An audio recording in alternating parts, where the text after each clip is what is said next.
Months at sea. No women, no privacy. So how did sailors in the age of sail deal with the lack of sex? The rules said no. The ship said maybe. Shore leave blue pay on brothels. Long voyages bred hush-hush arrangements. Hammocks got shared. Friendships turned into something the logbook never wrote. Some captains cracked down. Others looked the other way, as long as the guns were clean and the watch was kept. Court-martial files whisper one story. Sailors' songs and jokes hint another. Was it loneliness, love, or just survival in a wooden world with nowhere to go? We'll lift the hatch and follow the clues. No spoilers, just the truth. The sea tried to keep quiet. Tell me the exact time you're watching. Dawn watch or midnight tide. If this pulled you in, tap like so, the next chapter sails a little farther. You think loneliness is bad now? Try being trapped on a floating plank of wood with 200 unwashed men. No privacy, no plumbing, and the nearest woman roughly 3,000 nautical miles away. That's the age of sail for you, centuries of ocean salt and suppressed desire. You can almost smell it. Pitch brine tar, sweat, and a faint background note of despair. The ship isn't just transportation. It's a world unto itself, floating between monotony and madness. You wake each morning to the creak of ropes, the slap of waves, and the knowledge that you'll see the same faces for months, sometimes years. And not one of those faces is the kind you might dream about. People imagine the romance of sailing, the adventure, the sunsets, the heroism. But the reality is closer to a mobile prison with nicer views. Wooden decks above rats, below hammocks, swinging inches apart, and a routine so repetitive it could dull the sharpest mind. The ship becomes an ecosystem of smell, sounds, and frustrations, half monastery, half madhouse. Desire doesn't vanish just because the ocean stretches endlessly. It lingers, prowling below the ribs, like a tide waiting to rise. Sailors had to manage it somehow. Some through humor, some through superstition, and some by simply exhausting themselves until nothing but sleep remained. You work 18-hour shifts, your hands blistered, your muscles screaming, and by the time you crawl into your hammock, the body's rebellion has quieted into fatigue. Exhaustion is its own kind of chastity. Still, the jokes never stopped. Sailors were experts at gallows humor. They'd carve obscene faces on barrels, sing bawdy songs about ports they barely remembered, and trade impossible fantasies like currency. The more ridiculous the story, the better, because exaggeration was one of the few luxuries aboard. You can't afford melancholy on a ship. Laughter keeps mutiny at bay. Food didn't help the mood either. Salt beef hard enough to chip teeth, maggoty biscuits, and swill that passed for soup. Men joked that their rations were so tough they'd outlast temptation. The ocean took their sense of taste first, then their patience. And if you think a modern office without coffee is bad, imagine an entire deck of caffeine-deprived sailors sharing one bucket for washing, shaving, and occasionally spiritual despair. There were tiny escapes, of course. Letters from home, if you were lucky. A token, perhaps a locket, a ribbon, or a scrap of fabric that smelled faintly of land. You'd tuck it away, inhaling it during night watch when the sea turned black and endless. That small reminder of humanity could keep a man sane or break him entirely. The officers liked to believe discipline solved everything. They thought if the crew was kept busy mending sails, cleaning decks, drilling endlessly, no one would have the energy for trouble. They were half right. Work dulled emotion, but didn't erase it. Every sailor learned to store his longing, like rum in a sealed cask, tight, hidden, potent. And everyone knew that one wrong word, one taunt too many could crack that cask wide open. You might wonder, did sailors ever talk about it openly? Rarely. Masculinity aboard ship was as rigid as the mast. Weakness, even emotional, drew mockery. Instead, men translated loneliness into ritual whittling, small figurines writing crude verses or scratching graffiti on bulkheads. Some carved heart into the wood initials, linked by rope motifs. Nobody commented, but everyone understood. Superstition filled the gaps logic couldn't. Some sailors believed the sea punished desire, that if you longed too much for a woman on land, the ocean would grow jealous and drown you. Others whispered that mermaids were real, not beautiful, but eerie, pale, and vengeful. Those tales worked as moral warnings and stress relief at once. It's easier to laugh about seduction by mythical fish than admit to sleeplessness and frustration. And then there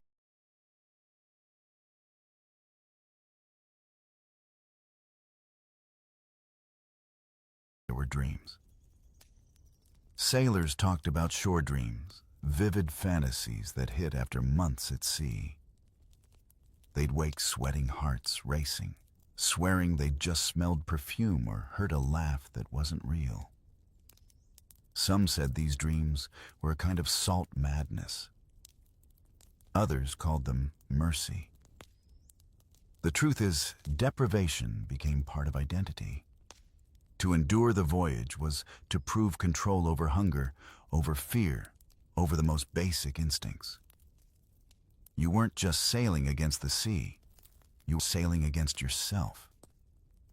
Every day was a negotiation between body and discipline, between what was human and what was required.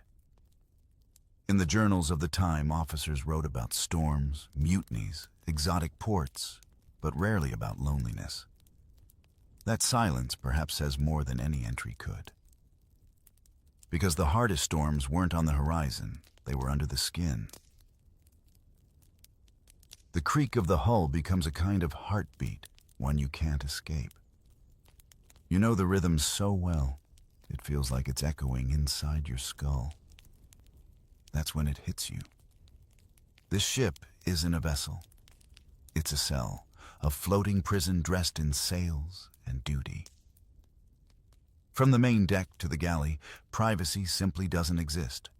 Hammocks hang shoulder-to-shoulder, bodies sway like pendulums, and even your dreams feel crowded. You live among smells that never leave damp wood, rope, tar, and the collective humanity of too many men packed too tight.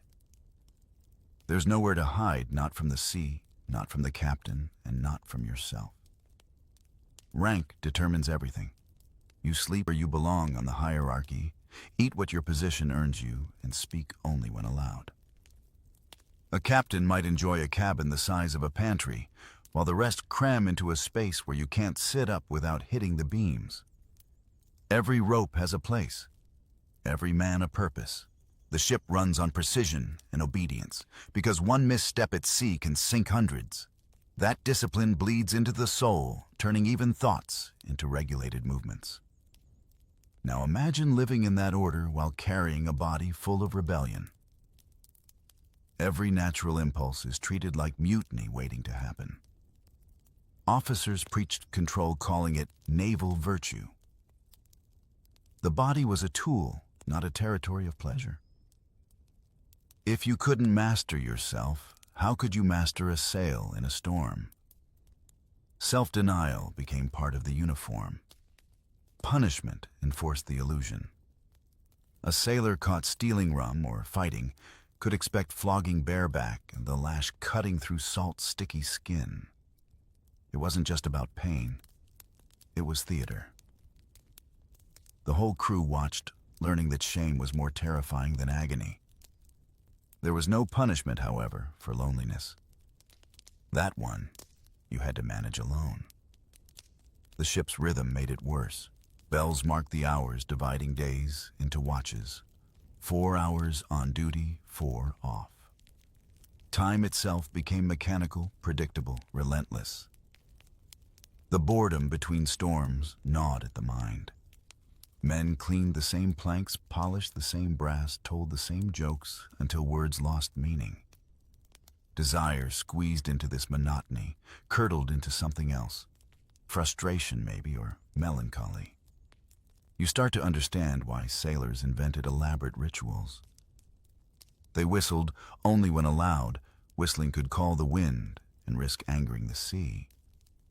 They held mock trials for rats. They carved miniature ships or dice to pass time.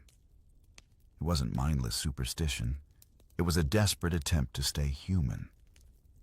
When all softness was banned, humor became rebellion. And then there was the unspoken tension. Everyone knew it, but no one said it aloud. When you live shoulder to shoulder for months, every glance, every brush of the hand takes on weight.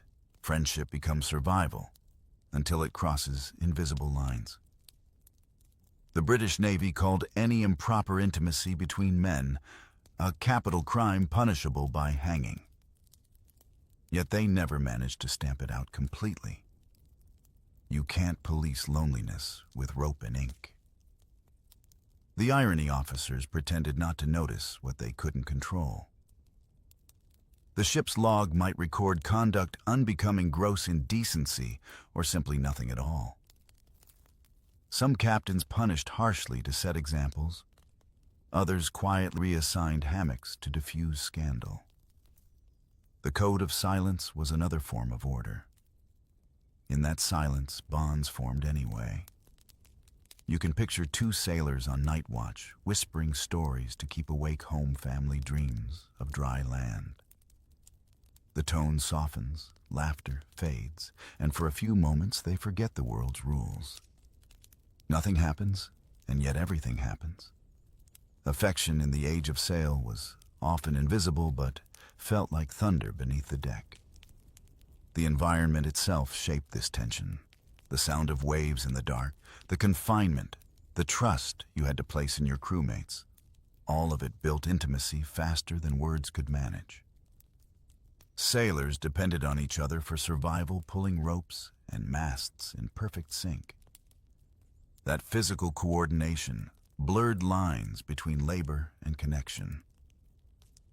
You might never speak your thoughts, but your hands already know the weight of another man's. Even the sea seemed complicit. Its endless motion reminded you of what you couldn't have mocking and mesmerizing at once. Some sailors swore the ocean whispered at night, calling names, promising warmth that wasn't real. Others said the ocean cured them of desire altogether. Cold water kills fire. You learn to bury need beneath routine. Scrub the deck polish, the brass check the rigging. Sleep. Repeat. You turn discipline into anesthesia. By the 10th week, even your imagination gets tired. The faces of women blur, replaced by the horizon's blankness. If that sounds bleak, it was, but survival demanded it. The age of sail trained its men to convert longing into labor, to let the ship swallow emotion as it did everything else. Maybe that's why sailors sang so much, because words set to rhythm could express what daily life forbade. And if a song drifted below deck that sounded suspiciously tender, no one asked who it was about. When exhaustion and hierarchy weren't enough to quiet the body, sailors turned to the one cure the Navy couldn't ration: rum. If loneliness was the ship's slow disease, alcohol was its medicine anesthetic, and occasional mutiny all in one barrel. You can picture it, a sweating cask rolled across the deck, the daily ration ladled into pewter cups, the line of weary men waiting like parishioners for communion. The tot of rum wasn't luxury, it was survival. It dulled pain, masked fear, and for a few hours dissolved the unbearable awareness of distance. When your world was measured in ropes and orders, that cup was the only democracy afloat. Rum blurred more than minds. It blurred boundaries. After a few rounds, jokes grew bolder, songs louder, inhibitions thinner. Officers tolerated it drunken cheer, kept boredom from curdling into mutiny. But too much rum And something else happened. Tongues loosened, tempers flared, and the line between comradeship and something more intimate occasionally vanished in the dark. The ship's surgeon, forever busy with bruises and infections, saw the consequences of both excess and repression. In the surgeon's chest lay the true secrets of life at sea: bandages, saws, and a tin of mercury pills, nicknamed Blue Mass. They were supposed to treat venereal disease, but mostly they treated nothing and made everything worse. Mercury poisoning was slow, cruel, and common. The symptoms, tremors, insanity, and rotting gums, were as familiar to sailors as seasickness. You might wonder, how did they get those diseases if they were months at sea without women? Simple ports. Every time a ship reached Havana, Manila, or Portsmouth, a wave of sailors flooded the taverns and brothels like released prisoners. The brief frenzy of freedom became ritual drink, gamble, seek affection, and return to the ship with a limp and a conscience that burned only as long as the mercury lasted. Rum also inspired superstition. Sailors swore that mixing alcohol with salt water before a voyage tamed the blood. Others believed spilling rum before leaving port pleased the sea spirits' payment in advance for calm winds. The rituals gave them a sense of control over bodies they couldn't trust and a world that offered no privacy. When the barrels ran dry, desperation brewed alternatives. Some mixed sugar vinegar and fermented fruit peel to create Kill Devil. Others risked blindness drinking industrial spirits stolen from lamps. The Navy called it indiscipline. Sailors called it chemistry. If you ever wonder how creative humans can be when deprived, look to a man with too much time and too little rum. Yet rum was also the glue that held the hierarchy together. Officers drank differently, port brandy, perhaps sherry, but they too needed the nightly dose of numbness. The captain's decanter was never empty, even when rations ran low. Sailors noticed, of course, and joked about holy spirits trickling down from heaven. On bad days, humor was the only rebellion available. There were myths too, stories traded in whispers about how abstaining too long could drive a man insane, how sea fever could twist dreams into hallucinations. The older hands called it the itch of Neptune, a madness that made sailors talk to their hammocks at night or stare too long into the dark water. It wasn't lust so much as the brain's revolt against isolation. The ship's surgeon might dose them with laudanum or bleed them a medical cure for a spiritual sickness. Still, not every coping mechanism involved self-destruction. Music worked miracles. A sailor might carve a flute from scrap wood, hum an old folk song, or hammer rhythm on barrels. The sea had its own tempo. They just added melody.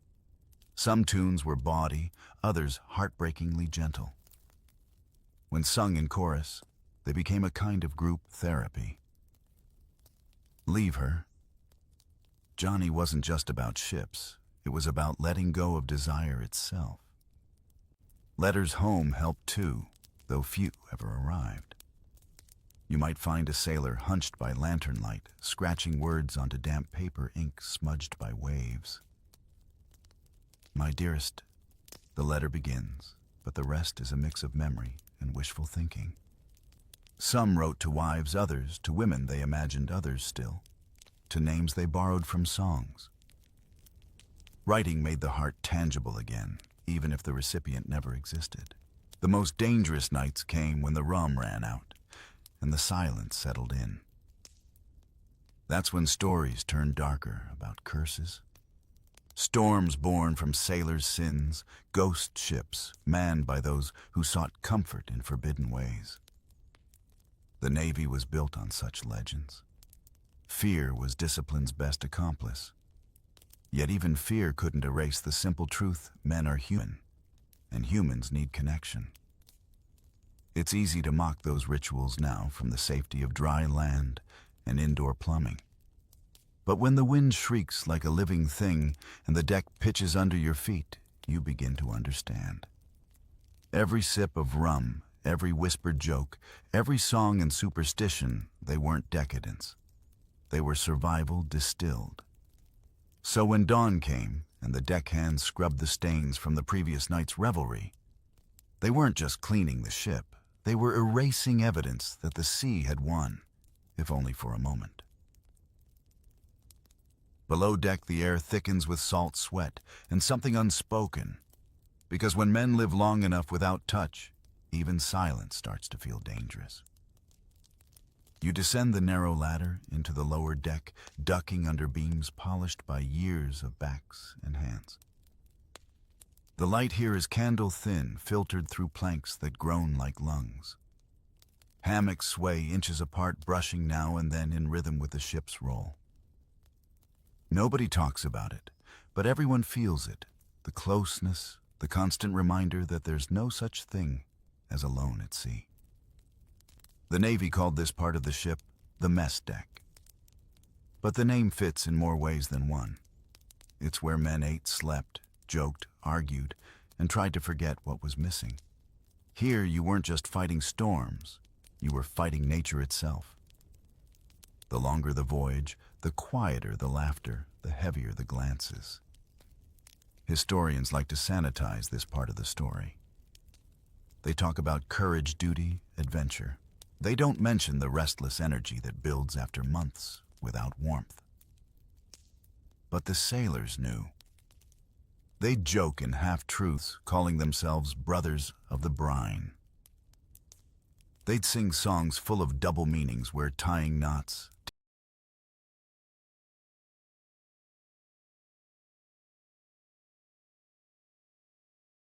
didn't always mean rope work.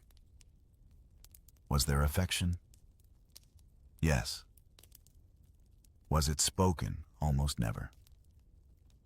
The age of sail was built on hierarchy, and fear and love of any kind that didn't serve command was treated like contraband.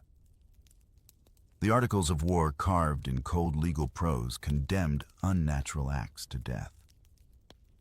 Yet human nature has never cared much for paperwork. Accounts survive, even if buried in euphemism. Officers wrote of improper camaraderie, unnamed offenses, and strange attachments. But if you read between the lines, you find something tender. Two sailors charged for laying together. After hours, one refusing to testify against the other, both flogged into silence. Their names erased their story, repeated 100 times in 100 ports. Still, not every bond was forbidden. Friendship itself could be shockingly intimate by modern standards. Men slept tangled in hammocks to stay warm, shared blankets, massaged each other's aching backs after long watches. They shaved one another's heads, washed wounds, mended clothes. Touch was survival, not sin. The line between affection and necessity blurred like the horizon in fog. There were nicknames too: sweethearts, mates, cousins. It sounds playful, but each word carried layers. A sailor might joke, "He's my sea wife," and the crew would laugh, but no one pressed further. The joke was armor, a way to speak truth while pretending it was fiction.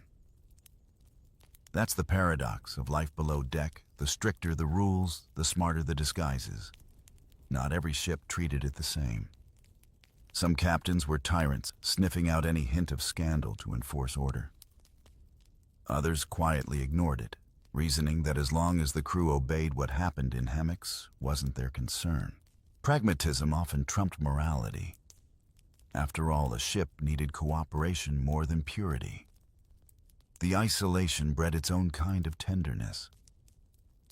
You can imagine two men patching sails under moonlight, trading stories of women left behind, of letters never answered.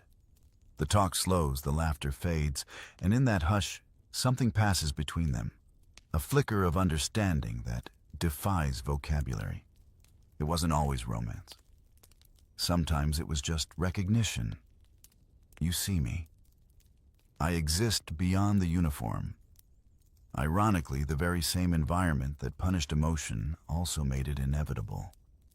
Constant danger forged fierce loyalty. Saving a man's life in a storm created bonds stronger than vows.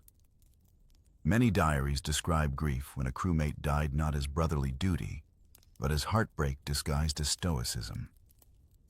He was a fine sailor, they'd write when they meant, I can't believe he's gone. One of the few who hinted at it openly was Herman Melville, who had himself served on whaling ships. His novels whispered what sailors already knew, that the sea stripped away society's illusions, leaving only raw humanity. In Billy Budd, friendship becomes devotion. In Moby Dick, comradeship verges on worship. Readers called it poetic exaggeration. Sailors called it Tuesday. There were rituals for managing loss, too. When a crewmate died, the body was sewn into canvas with a cannonball at the feet, the last stitch through the nose to ensure he was truly gone. The ceremony was short. No priest, just the captain, reading from a soaked Bible and the splash of the body sinking. Men returned to work immediately after. Yet that night, someone always placed an extra ration of rum beside an empty hammock. No words, no explanation, just a gesture quiet and sacred. You realize now that brotherhood at sea was less about equality and more about empathy under pressure. It wasn't soft. It was survival hardened by salt. The world above deck saw sailors as crude, rough, and lawless. But down here, beneath the planks, they built a small republic of the heart, silent, makeshift, endlessly human. The ocean has a way of stripping people bare. Titles, rank, rules, they all dissolve in the sound of wind and water. And when every day might be your last companionship, becomes a kind of prayer. Maybe that's why so many men who returned to land later said they missed the sea. But what they really missed were the people who made it bearable. You hear it before you see it, a laugh high and bright, echoing through the rigging.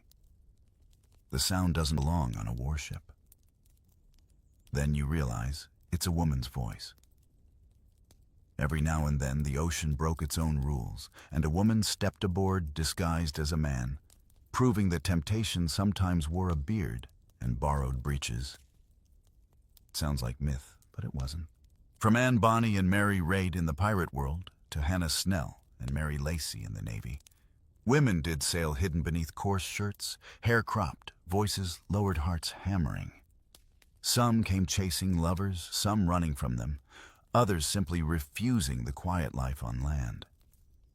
Their presence turned the ship into something stranger, more fragile, more human. You imagine the chaos of discovery, months of routine shattered because one sailor fainted at the sight of blood. And the surgeon, ever the detective, noticed a secret none had guessed. The revelation could spark scandal or protectiveness, outrage or awe. Sometimes she was put ashore. Sometimes, if she'd proven her worth, the captain turned a blind eye. Skill bought tolerance. The sea respected competence more than gender. Hannah Snell became a legend. Serving aboard the HMS Swallow in the 1740s, she fought in battles, endured floggings, and even tended her own wounds in secret. When she finally revealed her identity, she became a celebrity paraded through London in full uniform. Crowds didn't know whether to cheer or blush. The Navy predictably rewrote her story into patriotism and left the rest out. On smaller merchant ships, women sometimes joined openly as cooks, laundresses, or wives of warrant officers. Officially, they weren't sailors. Unofficially, they patched sails, swabbed decks, and steadied nerves during storms. Their presence reminded men of the world they'd left behind, and that reminder cut both ways. Some sailors became protective, others restless, a few dangerously possessive. One woman could disrupt an entire crew's rhythm, not because of what she did, but because she embodied everything forbidden. There's a journal from a Dutch East India voyage that tells of a young lad who was discovered to be female halfway to Batavia. The captain convened a hearing, but instead of outrage, the sailors applauded her courage. She worked as hard as any, the log reads. Let her work still. They did, and she finished the voyage quietly, competently vanishing from history at the next port. It's easy to romanticize these stories, but behind them lies exhaustion, fear, and constant vigilance. Imagine sleeping each night in a hammock surrounded by men praying the next wave of turbulence doesn't undo your disguise. Still, the sea had its own sense of irony. The same navy that forbade women aboard also relied on them as shore wives who followed regiments from port to port, washing clothes, nursing the wounded, selling food. Some ships carried unofficial passengers anyway. The captain's mistress, the purser's niece, or a woman who'd bribed her way aboard with promises of discretion. Everyone pretended not to notice. The ship's log might simply record a passenger of delicate disposition. And then, of course, came the wives of the fleet women who met the men where the land began. Port towns like Portsmouth, Kingston, and Manila thrived on what sailors spent after months of deprivation. The entire local economy ran on short-term passion. Women in these ports were both livelihood and lifeline, though the balance of power was rarely fair. Some sailors fell in love, others fell sick, most fell broke. But for a few nights, the world felt wide again. What fascinates historians isn't the scandal. It's the tenderness buried inside it. A letter found in an officer's trunk reads, "She laughed when I asked her to wait, said she'd already waited for too many ghosts." That's the truth of the age of sail. Every affair was a farewell rehearsed in advance. The presence of women aboard didn't just alter morale. It challenged authority. Some captains saw it as weakness, others as proof that the sea's rules could be bent by courage. In one case, a disguised sailor reportedly saved her ship during a storm, patching a torn sail, while the men froze. Only after the voyage did they discover she wasn't who they thought. Her crewmates toasted her anyway. You can almost feel the paradox. Ships designed to enforce order depended on chaos for their stories. A single woman aboard became rumor, legend, and cautionary tale all at once. For the men, she was both symbol and mirror, reminding them of everything they'd repressed. For herself, she was proof that adventure didn't belong to any one gender. So when the night is calm and the ship rolls softly, you can imagine her, the disguised sailor, leaning against the gunwale wind, pulling at her hair where the cap slipped just a bit. Somewhere deep in the hold, her secret breathes with the rhythm of the waves. The men nearby never suspect a thing. Or maybe they do, and just choose silence. After all, every sailor knows some truths are safer at sea. You feel the ship lurch as anchor drops, and the smell of land drifts aboard, smoke, spice, mud, humanity, after months of living like monks. In a wooden coffin, sailors didn't just disembark at port, they exploded into it. Every harbor in the age of sail was a pressure valve. Havana, Manila, Portsmouth, Kingston, Batavia. All of them knew the ritual. The moment pay was issued, men rushed ashore like tidewater breaking through a dam. Streets filled with shouting, laughing, singing, and sometimes fighting. Local taverns doubled prices. Local priests doubled prayers.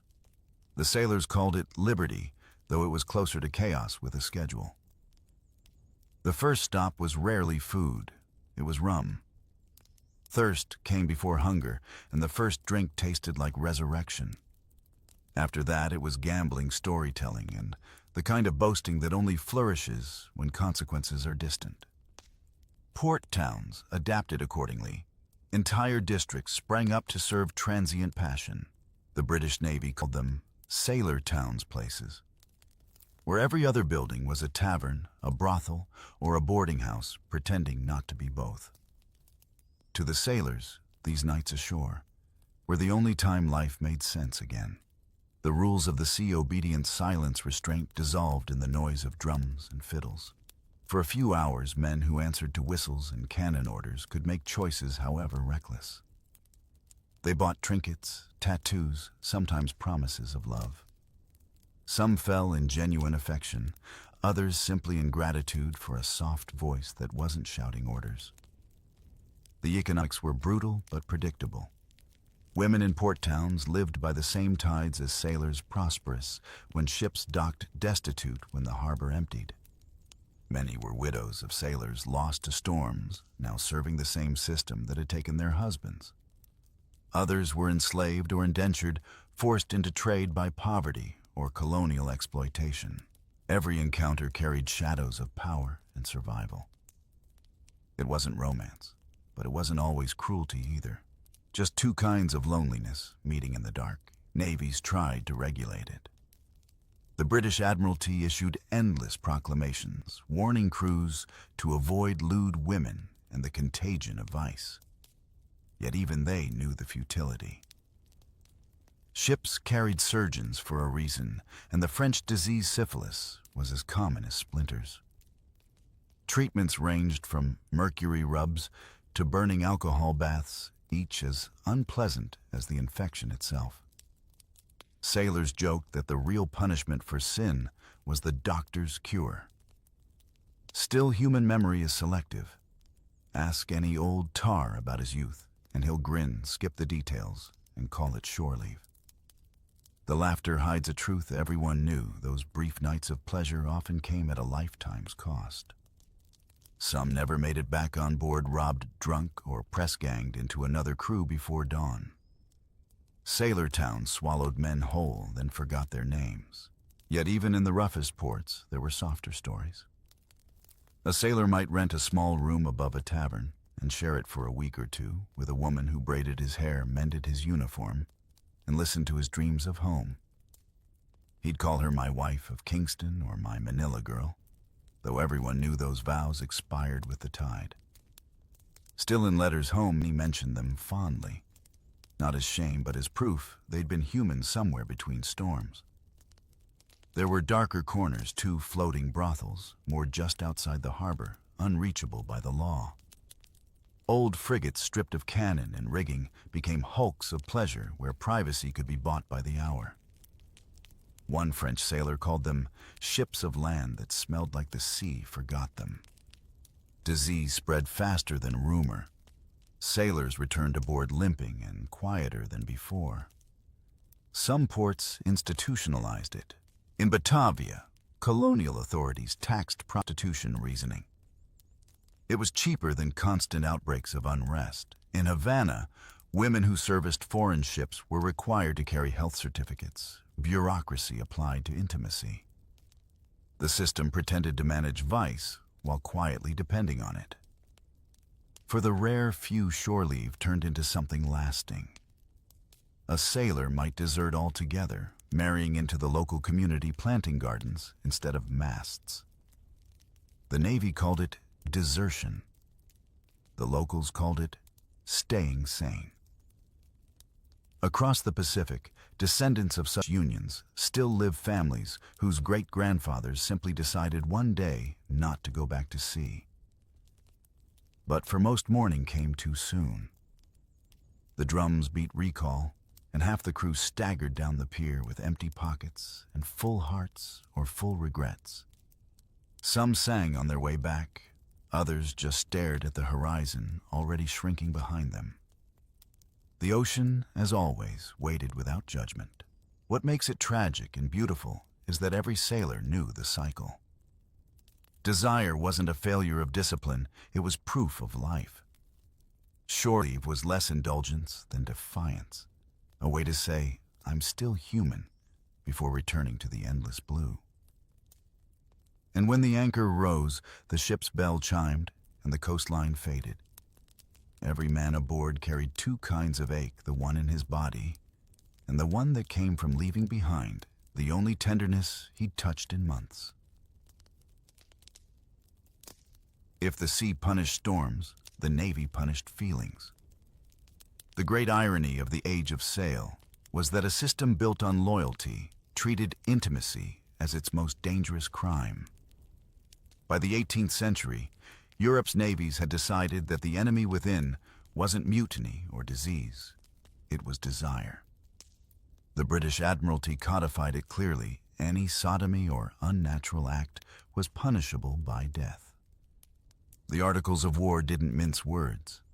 The phrase "shall suffer death" appeared as casually as "shall scrub the deck." Yet for all its severity, enforcement was messy, selective, and deeply hypocritical. Sailors were caught between impossible laws and human need. The same officers who demanded obedience also demanded silence. Rumors of indecency could end a career, but everyone knew what happened in the dark corners of hammocks and storerooms. The system thrived on pretending ignorance. As long as the ship ran smoothly, captains looked the other way.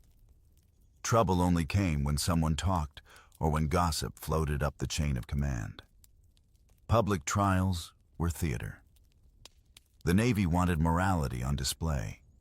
Witnesses were dragged before courts-martial made to describe unnatural practices in language so vague it turned farce.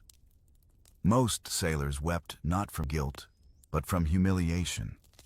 Executions were rare, but floggings were common, sometimes 200 lashes enough to scar a man for life. It was terror disguised as purity. The hypocrisy ran deep. Officers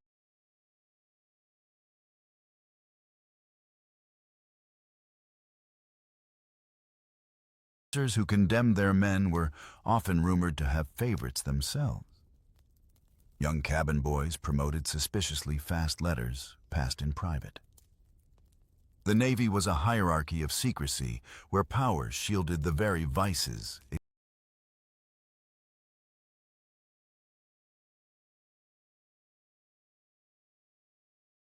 claimed to destroy. Chaplains preached restraint from the quarterdeck, while captains courted mistresses in foreign ports. And below-deck men learned to speak affection in code. Language became camouflage. Words like mate and brother carried double meanings. A carved wooden heart exchanged between friends might be shrugged off as craftwork. Even the phrase "sleeping double" could hide 100 possibilities. The men weren't fools. They knew what the rules forbade, and they built entire subcultures inside the cracks. You can sense the tension in ship log. One midshipman writes of being greatly attached to his bunkmate, another of feeling a peculiar fondness for a superior officer.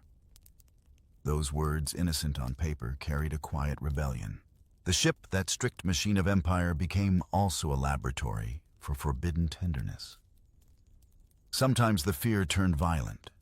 Sailors accused of impropriety were ostracized, beaten, or thrown overboard by accident. Others disappeared quietly at the next port, deserting to avoid disgrace. But the stories that survived tell of endurance as much as cruelty.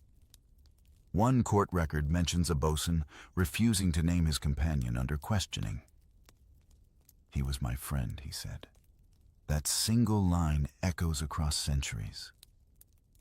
It's worth remembering that naval life demanded emotional intimacy even as it forbade it. You couldn't survive storms or battle without trusting the man beside you. You tied your safety literally to his hands. That dependency created bonds that blurred any moral line drawn by land-bound lawmakers. Perhaps that's why punishment never fully worked. The Navy could control bodies, but it couldn't rewrite biology. There were pragmatic moments, too. During long voyages, some captains quietly admitted that content men are efficient men. They overlooked what they couldn't prove. One officer joked in his diary, "Better 2 happy sailors than 1 hanged and 1 haunted." You won't find that in naval textbooks, but it's as real as the sea itself. The contradictions rippled outward. Ashore pamphleteers warned that the Navy was a breeding ground of vice. But without it, their empires would have starved. Moral panic became part of the system. Condemn what you need control, what you can't stop. Every time a scandal surfaced, Parliament thundered about corruption of virtue, only to quietly fund another fleet. For the sailors, it wasn't ideology, it was survival. They formed friendships, stronger than family, used humor to deflect suspicion, and built loyalty through shared danger. When storms hit, morality vanished beneath necessity. A man pulling another from the sea didn't care about law, only grip. When cannons roared and decks turned slick with blood, nobody asked what kind of love held the line. If you listen closely, the sea itself seems to mock human hypocrisy. It devours bodies without judgment, preserves secrets in salt. For every trial recorded in the Admiralty's ledgers, there are 100 unspoken stories buried under waves. The ocean remembers what the Empire tried to forget. And as the years rolled on, ships grew larger, discipline harsher, but desire still found its tiny corners among laughter, shared blankets, and the long silence of the night watch. The Navy called it moral decay. The men called it getting through another voyage. So next time you picture the glory of Nelson's fleet or the heroism of explorers crossing the unknown, remember the cost. The uniforms were pressed. The emotions weren't. Beneath every polished cannon and fluttering flag was a ship full of men quietly wrestling with the most ancient rebellion of all, the refusal to stop being human. The morning bell clangs, sharp and metallic, snapping you back to the rhythm of duty. No sermon on land could match the hypocrisy at sea, where chaplains preached chastity above deck, while captains kept secrets behind locked cabin doors. Every ship of the line carried a priest or chaplain, meant to keep the crew's souls as clean as their muskets. He read scripture every Sunday, conducted funerals over the rail, and scolded the men about temptations of the flesh. But sailors, already experts in irony, knew better. Half of them snored through the sermons, the other half whispered jokes about how the parson's Bible always fell open to the Song of Solomon. The chaplain's job wasn't easy. He stood between human nature and naval discipline, two tides forever at war.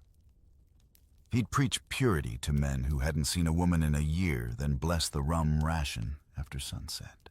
He was supposed to inspire virtue, but he also lived aboard the same cramped ship, heard the same curses, smelled the same sweat, fought the same storms. By the third month, even the most pious began muttering that God would forgive a man anything done below deck, since the devil already lived there. Meanwhile, higher up the chain of command, morality bent like a mast in gale. Captains were rarely saints. Many kept mistresses ashore or cabin boys aboard young assistants who polished more than brass. Officers' quarters, though small, had doors and locks. Privacy, the one thing denied to the crew, bought indulgence for those with rank. Official reports ignored it, of course. Scandal was bad for the Empire's image. One famous case involved Captain Edward Raoult, called the gallant captain in newspapers. His journals, discovered years later, hinted delicately at companions of unusual devotion. Historians still debate what that meant, but sailors at the time didn't. Gossip moved faster than wind, and everyone knew the unspoken rule power could sin without consequence. That hypocrisy filtered downward. A sailor caught for indecency faced flogging. An officer with a mistress got promoted. It was empire in miniature discipline for the lower decks, discretion for the upper. The chaplain's Sunday homilies about purity of spirit sounded hollow when the men cleaning the captain's cabin found ribbons or perfume bottles tucked under charts. Yet, not every priest played the hypocrite. Some quietly helped. A few chaplains, perhaps remembering their own youth, turned confessions into counsel rather than condemnation. They'd remind the men that forgiveness was as infinite as the sea. One anonymous chaplain wrote in his diary, "They are lonely, and God made them so." I cannot flog loneliness out of them. That kind of compassion was rare, but it existed small acts of mercy inside a brutal system. Punishments, however, remained public. Men were paraded before the crew, stripped to the waist, lashed for indecency, while the chaplain recited psalms as if sanctifying the whip. The message was clear. Morality wasn't about virtue, it was about control. The Navy feared chaos more than sin. It was easier to humiliate one man than admit the entire structure was built on contradiction. Shore leave exposed that contradiction further. Officers attended balls and dinner parties, flirting with merchants' daughters, while sailors roamed the same streets hunted by constables. Morality, like rank, was measured by income. The very cities that hosted Sunday parades also ran brothels funded by the same fleets. Church bells and tavern bells rang from the same square. The contradiction seeped into language itself. Official reports called brothels houses of refreshment a euphemism that fooled no one. Captains wrote home about moral vigilance while sending their personal laundry out with extra coin for discretion. The chaplains preached eternal judgment, but most sailors cared only for tomorrow's weather. Even superstition became refuge. Men muttered that Poseidon judged only courage, not conduct. If the sea spares me, one sailor joked, it means I'm forgiven. The chaplain scowled. The crew laughed. Faith aboard ship was a tug-of-war between guilt and gallows humor. Still, religion wasn't entirely a farce. During storms, when waves slammed higher than masts and lightning turned the rigging into fire, even the most cynical sailor prayed. The chaplain's voice, rising above the wind, brought strange comfort. Fear makes believers of everyone. The same men who mocked his sermons in calm weather begged him to bless their hammocks when death felt close enough to smell. It's easy now to judge their contradictions, but life at sea didn't allow consistency. Morality was just another rope pulled, knotted, frayed, and patched as needed. The ocean demanded flexibility, and the soul followed suit. By the time the voyage ended, the chaplain's sermons had lost their edge, the captain's secrets had deepened, and the crew's laughter had become the only honest religion left aboard. Because when the sea takes everything, comfort, privacy, control, the only commandment that matters is endurance. So you watch the parson close his Bible and wipe salt from his spectacles, pretending the wind carries hymns instead of whispers. Above deck, the stars begin to appear, and somewhere between faith and fatigue, you realize the ship has always sailed between heaven and hypocrisy, and somehow that's what kept it afloat. The waves have turned slow and steady, now the kind of rhythm that feels almost like breathing. After all the shouting, the storms, and the sermons, what keeps a sailor human is often the smallest thing. A splinter of wood shaped like a heart, a scrap of ribbon that still smells faintly of land. You see it everywhere once you know to look. Men carving keepsakes during quiet watches, their knives scraping rhythmically as they shape bits of driftwood into tiny boxes or pendants. A carved mermaid, a whale, a simple M for Mary or Margaret. These weren't just idle hands, they were memories made tangible. The sea took everything but these trinkets, gave something back. In trunks and sea chests, letters waited like ghosts. Folded, stained, sometimes unreadable from damp, they were read 100 times anyway. One sailor might whisper the words under his breath. Another would invent new ones, pretending the ink hadn't already faded away. For those who couldn't write, they'd ask a literate shipmate to pen their thoughts. Tell her, they'd say, that I still dream of her voice. Then perhaps after a moment's pause, make it sound brave. You can almost feel the ache behind that request. The letters weren't only about romance, they were a fight against invisibility. Out there in a world of orders and cannon fire, to be remembered by someone on land meant you still existed. The sea erased names faster than tombstones could carve them. Ink was defiance against that forgetting. Some sailors kept locks of hair tucked into wax-sealed pouches. Others wore small wooden rings carved from the ship's timbers, a way of saying, "I belong somewhere, even if it's only to this." One French journal describes sailors passing around a tin medallion with the Virgin Mary etched on it. It wasn't religion, not really. It was protection, a reminder of something gentler than the sea's indifference. And sometimes those tokens weren't for women at all. They were for each other. Two sailors might swap carvings before a battle, or exchange rings for luck. Officially, they were charms against death. Unofficially, they were promises. On one recovered shipwreck off the coast of Cornwall, archaeologists found two simple wooden hearts tied together with twine. No names, no explanation. Just two hearts stubbornly bound. The loneliness bred a peculiar poetry. Sailors' songs, when not bawdy, could be heartbreakingly tender.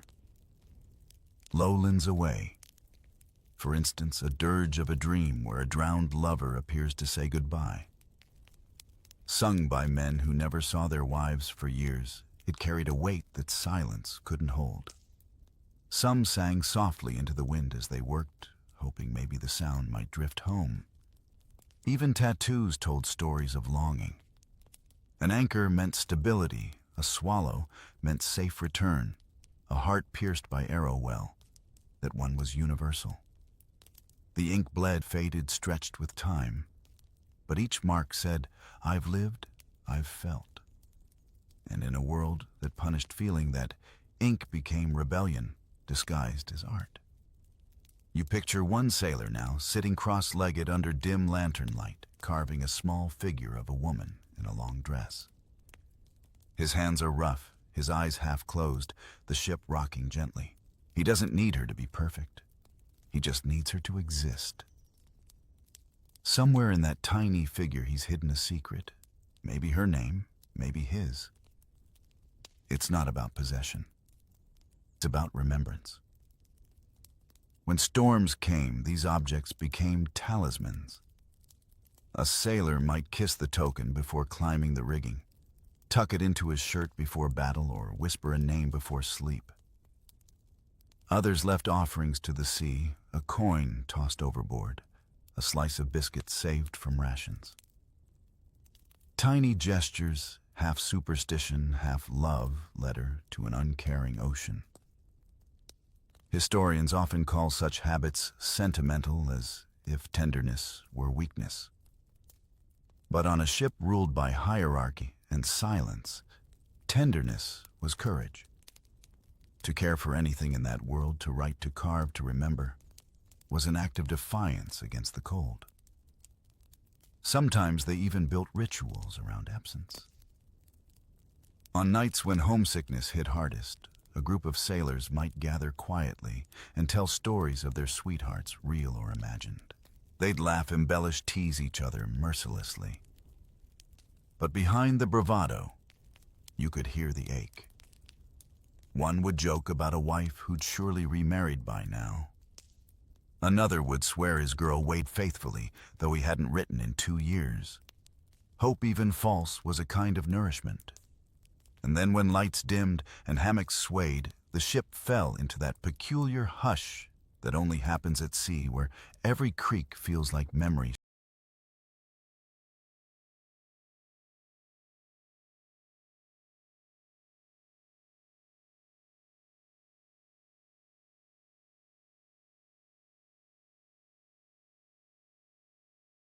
shifting its weight. You can almost feel the warmth of those tokens, the way rough fingers touch them in the dark, as if touching home itself. For all its brutality, the Age of Sail was built on those small mercies, bits of wood, bits of hope hearts that refused to harden completely. Maybe that's what made survival possible. The sea could take your body, your sanity, even your name. But as long as you had one object, one memory, one connection, it hadn't taken everything. And if you lean close to the waves tonight, you might still hear them whispering those names the sailors refused to forget. The ocean doesn't speak English, but it remembers devotion in every tongue. If the ocean ever taught one lesson, it was this: you can strip a man of comfort, warmth, and even hope, but you can't strip him of desire. Desire wasn't just lust on those endless voyages, it was proof of being alive. It lived in every gesture, every song hummed against the wind, every secret carving hidden beneath the bunk. Sailors learned to live beside it the way they lived beside danger, never naming it but never escaping it either. The struggle against the body became the rhythm of survival itself. The ship, that floating empire of rules and wood, tried to turn men into machines. Orders barked, bells tolled, bodies moved. Yet even amid the mechanical grind, something human always leaked through: a joke, a sigh, a laugh that lasted too long. You can discipline muscles, but not longing. And longing, in its quiet way, held the crew together as much as ropes and nails. When storms came, that same energy became courage. Men hauled ropes with bleeding hands, cursing the sea, but also daring it to do worse. The same fire that made them reckless on shore made them fearless in battle. Maybe that's the paradox of life at sea. The instincts you were ordered to suppress were the ones that kept you alive. Desire showed up in strange disguises, in the way men polished brass until it gleamed like sunlight, as if beauty itself were resistance, in the way they risked punishment just to sing, to laugh, to remember a world that still held warmth. Some captains hated it, calling it weakness. Others understood without small joys a crew lost its soul long before the ship lost its course. The deeper you look, the clearer it becomes. Every ritual, from the daily rum ration to the carved keepsake, was a negotiation with absence. The men weren't saints or sinners. They were simply human beings trapped between duty and desire, doing what they could to stay human. The ocean, indifferent and endless, didn't care how they managed it. It only asked that they endure.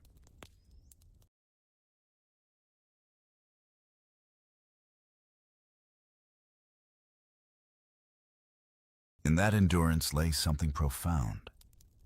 The Age of Sail wasn't just about discovery or conquest. It was a long meditation on what happens when humanity is stripped down to bone and salt. You learn quickly that courage isn't loud and loneliness isn't weak.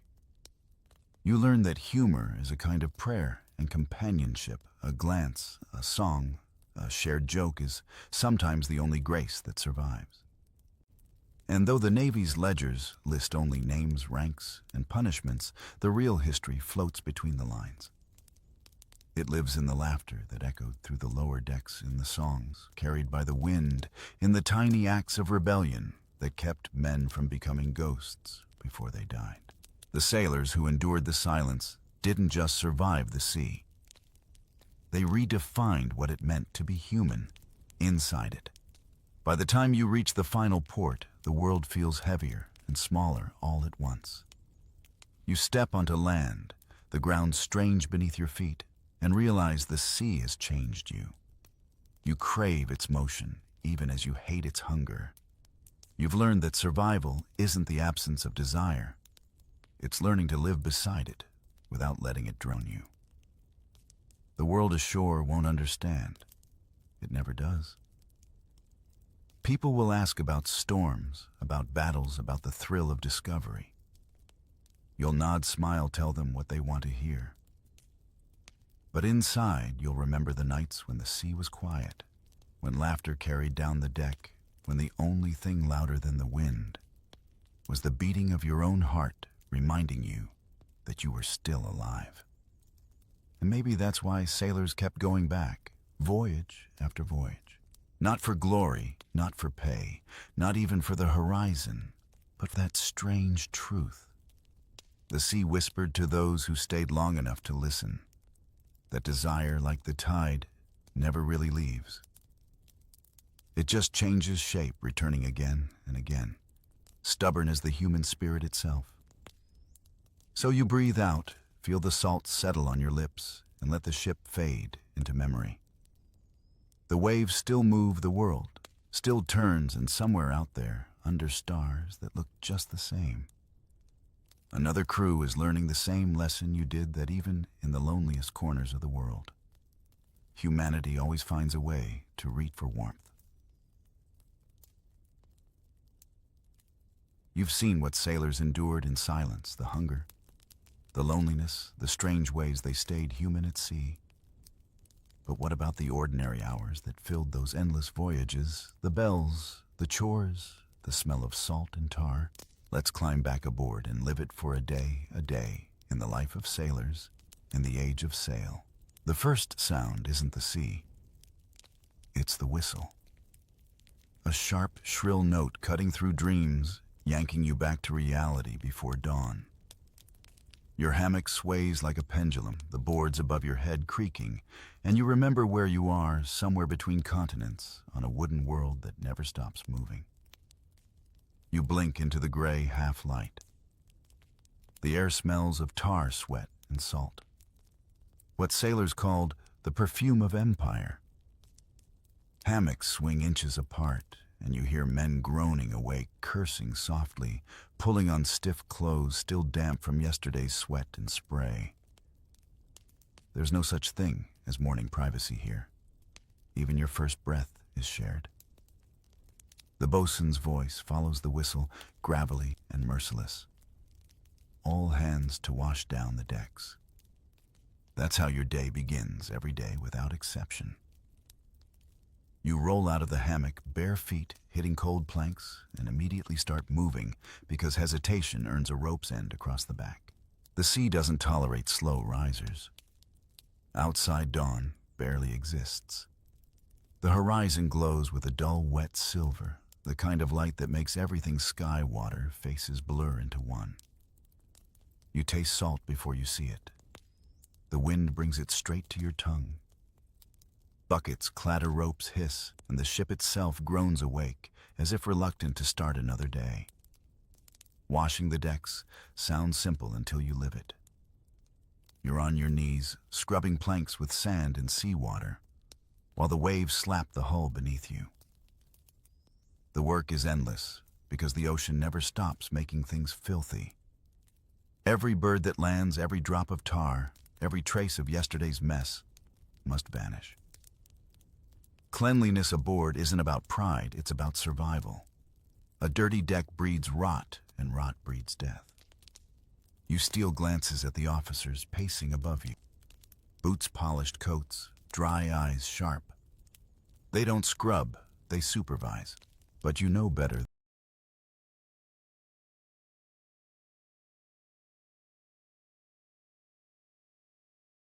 than to resent it too much. The Navy runs on rank the way the ship runs on wind. Without hierarchy, nothing floats. Still, as you drag the brush over the planks, you can't help thinking how the same sea that equalizes men in danger somehow keeps them divided the rest of the time. By the time the decks shine, your back aches and your fingers are raw. But the bosun's nod means breakfast. The word itself feels luxurious. You follow the smell, smoke, grease, and something vaguely edible down to the galley. If you're lucky, it's biscuit and salted pork. If not, it's just biscuit. Either way, the biscuit will probably fight back. They call it hard tack for a reason, so solid you could hammer nails with it. Sailors joke that if the rats won't eat it, it's safe for humans. There's no coffee unless you're an officer. The lower decks drink switchel, a mixture of vinegar water and sugar, sort of a liquid apology. You dunk the biscuit chew slowly and listen to the ship hum around you. The creak of masts, the slap of waves, the low murmur of men waking into routine. It's oddly comforting, like the heartbeat of a beast you've learned to trust. Every sailor's morning includes a check of gear and uniform. Clothes are mended by hand needles and twine instead of fashion. You patch tie knot fix. The ocean destroys fabric faster than any tailor can save it. You inspect ropes for fraying sails, for tears, barrels, for leaks.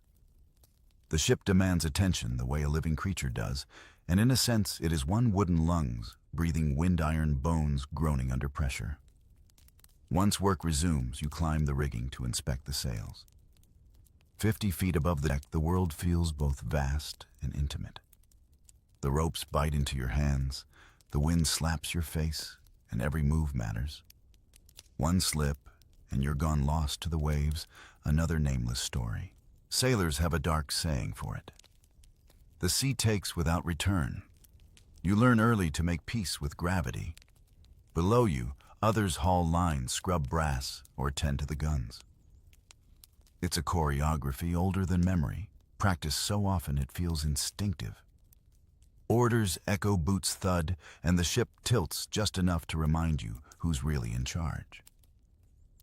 The ocean doesn't care about schedules, and yet, amid the routine, there's beauty. The morning light grows gold, the sails fill, and the ship begins to move with grace that belies the sweat holding it together. You pause at the rigging's top, catch a breath, and for a moment the sea is yours. Endless blue meeting endless sky. It's the kind of sight that makes the misery worth enduring. Someone below starts humming a tune, a slow, lilting shanty that spreads from mouth to mouth until the whole crew joins in. The words change every voyage, but the rhythm stays the same, part prayer, part protest, part lullaby. It keeps the hands moving, the spirit steady. After all, on a ship, song is the closest thing to freedom you get before landfall. The bell rings again, signaling the next watch. Time aboard is measured not by hours, but by duty. There are no weekends, no vacations, just cycles of work, rest, and the eternal horizon. You wipe sweat from your forehead, stretch your sore arms, and glance at the gulls circling above. They can leave whenever they wish. You can't. But maybe that's why you stay. The sea, for all its cruelty, makes every man feel small in a way that's strangely honest. The world ashore lies, but the ocean never does. The ship is fully awake now, creaking like an enormous wooden heart. Every plank, every rope, every hinge has its own voice, and together they hum the rhythm of survival. You grab your brush again because swabbing never truly ends. It's the sailor's version of breathing. Salt crusts the rails, tar drips from seams, and you're the one who keeps decay at bay. The ocean never sleeps, and neither does maintenance. This is the part of the day that breaks new recruits. They thought the sea meant freedom wind in the hair adventure in every direction. Instead, it means repetition, endless scrubbing, hauling, tying, tightening, and listening to men swear at knots. The deck gleams for about 3 hours before salt and soot reclaim it. Some sailors joke that the ship isn't floating. It's dissolving slowly, and you're just there to delay the inevitable. There's a kind of discipline in this monotony. You learn the art of doing the same motion 10,000 times without losing your mind. The older sailors move with lazy precision, the kind of grace that comes from resignation. Their faces are carved by wind and salt, their eyes half amused by the panic of newcomers. You watch them for cues, how they coil a rope, without thinking how they brace for a wave before it hits, how they seem to sense storms long before the sky darkens. Someone calls out, "Mind the line," and you duck just in time as a rope whips past your head. The sea is always waiting to punish carelessness. One loose knot can snap a man's wrist. One poorly tied rig can tear a sail the size of a house. There's no small mistake here, only mistakes that get bigger fast. The bosun's whistle cuts through again, a sound so shrill it could wake the dead. Orders fly, and everyone moves at once. The ship feels alive now, like muscle under command. You haul buckets, mop again, scrape rust from cannon hinges. The smell of metal and tar mixes with sweat until it's something you stop noticing, like background music. When you finally straighten up, the sun has climbed pale gold, spilling over the masts. This is the closest thing to beauty you'll see all day. A seagull swoops low, landing boldly on a railing. Someone tosses it a crumb of biscuit. "Better ration than us," another mutters, and laughter ripples across the deck. Humor is currency out here. You trade it for sanity. Sailors have jokes for everything, most of them terrible. If something hurts, it becomes a punchline within the hour. Work shifts into maintenance. You climb into awkward corners with tar brushes, patch ropes, check water barrels. The rhythm of labor dulls the mind in a way that's almost peaceful.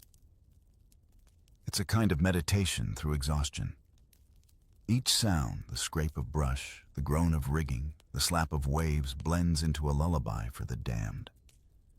You glance toward the horizon. It's featureless, hypnotic. The line between sky and sea blurs until you forget which is which. That's when the dizziness starts, the strange floating that even landlocked dreams can't shake. Sailors call it sea mind. After enough weeks, you stop thinking in days and start thinking in watches, the next bell, the next meal, the next storm. The captain's shadow passes overhead. You straighten instinctively. He barely glances your way, but that's enough to send everyone back into perfect formation. Rank aboard a ship is religion. A captain's word is law, not metaphorically, literally. He decides punishment, rationing, even burial. There are no courts at sea. When he nods, the world continues. When he frowns, the air gets colder. Then there's the first mate, louder, meaner, and somehow more terrifying because he's human enough to be petty. He strides through the rows of sailors, checking ropes like he's checking consciences. "Slack on that line," he barks. "You want us to drift into Spain?" You mumble an apology and pull tighter. Perfection is impossible, but effort is mandatory. Somewhere in the chaos, a small drama unfolds. A rookie loses his balance, hauling a barrel, and splashes knee-deep into the bilge water. The crew bursts into laughter, half relief, half cruelty. The first mate shouts, "Haul him out before he joins the fish." It's mockery with mercy attached. Everyone gets humiliated once. It's a rite of passage. By mid-morning, sweat glues your shirt to your back. The sun turns brutal, reflecting off water so bright it burns your eyes. You wrap a rag around your head like a makeshift crown, half protection, half rebellion. The wind dries the salt on your lips into something that tastes like punishment and memory. Then comes the smell of boiled beef wafting from the galley, a miracle. It's not delicious by any standard, but it's warm, and that's enough. You wipe your hands on your trousers, grateful for a moment when survival feels ordinary. The bosun yells that anyone who wants to eat should move fast, and suddenly the deck becomes a stampede. As you sit cross-legged on the planks, tin bowl in hand, you realize something strange. You've stopped noticing the ship's sway. The motion that once made you sick now feels like breathing. The ocean has claimed you without you even realizing it. You're not fighting it anymore. You're part of it. Someone near you hums a tune, low, rhythmic, familiar. You find yourself joining in without meaning to. The sound rises with the wind, half song, half sigh, blending into the endless horizon. You look around, and every man's face reflects the same thought: another day has begun. And somehow that's victory enough. By the time the bell rings, 8 strokes, the ship's heartbeat has settled into its daily rhythm, steady, relentless, impossible to ignore. You don't measure time by hours out here. You measure it by meals, commands, and the taste of rum. Breakfast, or whatever passes for it, comes like a reward after an early death. You line up with your messmates, tin bowls in hand, waiting for the cook's mate to ladle out portions of something that pretends to be food. The galley smells of boiled meat, wet wood, and smoke from the iron stove that never stops spitting sparks. The cook swears constantly, waving a ladle like a weapon, cursing both God and gravity as the ship sways under his feet. The rations are simple salted pork hardtack and pea soup so thick it could patch leaks. You dunk the biscuit into the soup just to soften it enough to chew. Everyone jokes that the weevils inside the biscuit are extra protein, and by now, no one even bothers picking them out. The officers eat better coffee, maybe some fruit, but you don't envy them much. Power at sea is just another kind of hunger. Then comes the most sacred moment of the day, the issuing of the rum. The ship's purser, a man with a permanent squint and an expression of deep suspicion, measures out the ration with priestly seriousness. Half a pint per man mixed with water to make it last longer. The sailors call it grog, and they drink it like it's holy water. The first sip burns like sin, then soothes like grace. You can feel your shoulders drop, your voice loosen, your humor return. Men start cracking jokes again, trading gossip, singing snatches of shanties.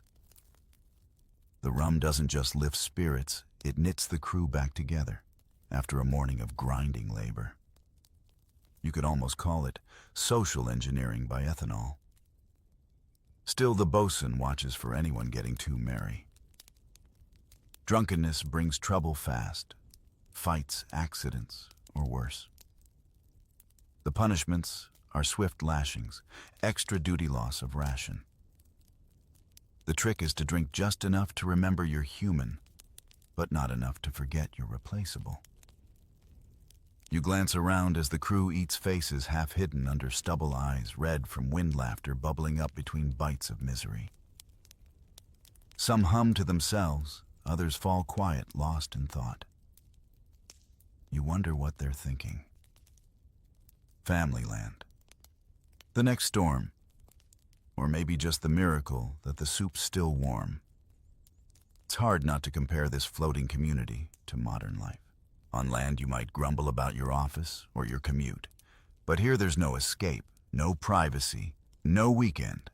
Every task, every meal, every argument happens within the same 120 feet of timber and tar. And yet, somehow it works. The ship moves forward, men live. The horizon keeps shifting. It's civilization in miniature, loud, filthy, and weirdly functional. After eating, there's a brief lull before work resumes. Some sailors stretch out on deck, soaking up sun like lazy cats. Others patch their clothes, sharpen knives, or mend nets. You see one man reading a Bible with missing pages, its margins filled with doodles and sea songs. Another writes a letter, his handwriting swaying with the ship's roll. He pauses, often staring at the horizon, as if the right words are hiding out there somewhere. The cook's mate bangs a pot to signal the end of the break, and you're back to chores. The routine never changes, and yet it feels different every day, because the sea never repeats itself. Some days it glitters like polished glass. Other days, it's gray and sullen, hissing under the wind. The weather decides everything, your mood, your appetite, your safety. When the sun hits its zenith, you start to feel the heat rising from the deck. Bare feet dance across the boards to avoid burns, and tar starts softening underfoot. You tie your shirt around your head, squinting against the glare. The smell of salt mixes with the faint sweetness of decaying seaweed stuck in the hull seams. The ocean gives and rots in the same breath. You pass the time by talking, or at least pretending to. One old sailor named Briggs tells a story about a ghost ship he swears he saw years ago, a vessel glowing green, crewed by skeletons who waved cheerfully before vanishing into fog. No one believes him, but no one interrupts either.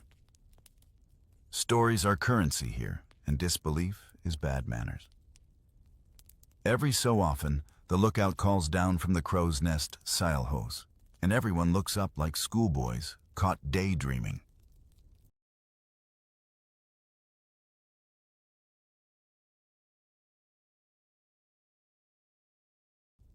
The officers squint through telescopes, gauging distance and color. Is it a merchant, a naval ship, or worse, pirates? Usually it's nothing, just another shadow on the water. But for a moment, hope stirs news trade, maybe even mail. Then the horizon swallows it again, and you go back to work. As the afternoon wears on, the wind shifts. Orders bark. Sails must be adjusted, lines tighten, the great canvas wings of the ship re-angled to chase the breeze. You haul with the others, muscles straining, ropes biting into your palms. Someone shouts a rhythm, "Heave-ho!" And suddenly the deck becomes a chorus, every pull synchronized like heartbeat and breath. When it's done, you collapse against a barrel, sweat streaking your face, lungs aching, but alive. The ocean stretches in every direction, endless and uncaring. And yet you feel strangely calm. You glance at the men beside you. Different faces, different tongues, one shared exhaustion. There's comfort in that. The bell rings again, noon. Only a few hours until the next meal, another round of grog, and another endless horizon. You wipe your brow, grin faintly, and get back to work. Because out here, surviving the day isn't heroism, it's habit. The moment the wind shifts, the ship transforms from a prison into a living, screaming creature, and you're climbing straight into its mouth. The boatswain's whistle shrieks again, this time, with urgency. Hands aloft, he roars, and suddenly everyone's moving. The calm deck turns into organized chaos. You drop whatever you're doing, grab the nearest line, and sprint to your post. The sails have to be adjusted before the gust builds into something worse. You start climbing the rat lines, the rope ladders that stretch up the masts, as in within seconds. Your hands are slick with salt and sweat. The ropes bite your palms, but you can't stop. 50 feet above the deck, the world tilts in slow motion. Below, the ocean swells like a living thing, its rhythm hypnotic and merciless. The rigging sways, the ship groans, and every step feels like an argument with gravity. The men above you shout to each other, voices snatched away by the wind. Ease that sheet, haul the halyard. The language of sails is half poetry, half survival manual. You don't really need to understand every word, you just need to move in rhythm, to know that a moment's hesitation could send you tumbling into the sea. The higher you climb, the thinner the air feels. Your body moves on instinct, gripping ropes, finding balance where logic says none should exist. Then you reach the yardarm, the long horizontal beam, and crawl out along it, one leg hooked around the wood, your fingers fumbling with stiff canvas. It snaps and billows like a living beast, the sound of it like thunder in your ears. You grab hold of the sail's edge and wrestle it into place. Every gust feels personal, like the wind is trying to shake you loose.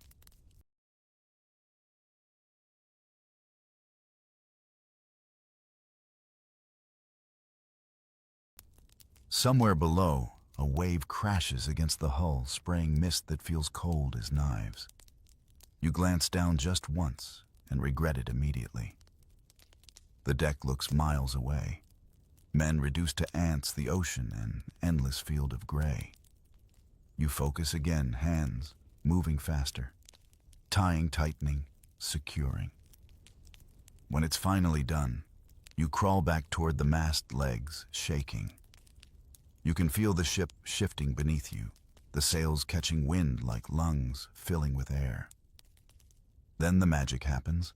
The ropes hum, the canvas snaps taut, and the ship surges forward with sudden grace. The same vessel that creaked and crawled a moment ago now moves like it's alive, slicing through waves with purpose. It's terrifying and beautiful, like watching a whale breach. You slide down the rigging arms, trembling boots thudding onto the deck. The bosun gives a curt nod approval, which at sea feels better than a medal. Around you, the crew exhales as one. No one speaks, but the relief is palpable. The wind is steady again, the course set. As you catch your breath, you notice how everything smells sharper. The tar, the salt, even the sweat. It's as if the storm charged the air with electricity. You tilt your head back, letting the wind dry your face, and for a fleeting second you understand why people love this life. There's something intoxicating about dancing with danger and living to laugh about it. The officers pace, the quarterdeck boots, polished coats, immaculate despite the chaos. The captain stands at the rail, spyglass in hand, as composed as if he'd planned the entire thing. You know he didn't. No one plans the sea, but the illusion of control keeps the crew calm. The captain's silence is power. His anger, a storm all its own. One of the younger sailors beside you grins, his teeth flashing white through the grime. "First time in a squall?" he asks. You nod. "You'll get used to it," he says, "if you don't fall first." It's hard to tell if he's joking. The rest of the afternoon becomes a blur of rope and command. You're hauling lines, adjusting sails, wiping sweat with sleeves that haven't been dry since Gibraltar. Every muscle burns, but there's no time to rest. You work because the ship demands it, and the ship demands because the sea doesn't forgive. Then, as quickly as it began, the wind softens. The waves flatten. The world exhales. The bosun calls for cleanup, and you start coiling ropes and securing equipment. Your hands are raw, your back aches, but you're still standing. That counts for something. Below deck, someone starts singing a low, steady tune. Others join in, voices rough but harmonious. The song rolls through the ship like a tide, filling the silence left by the storm. It's not joy exactly, but something close, a reminder that you're alive, and so is everyone else. You sit for a moment on a coil of rope, staring out at the horizon. The sun is setting bleeding red across the waves.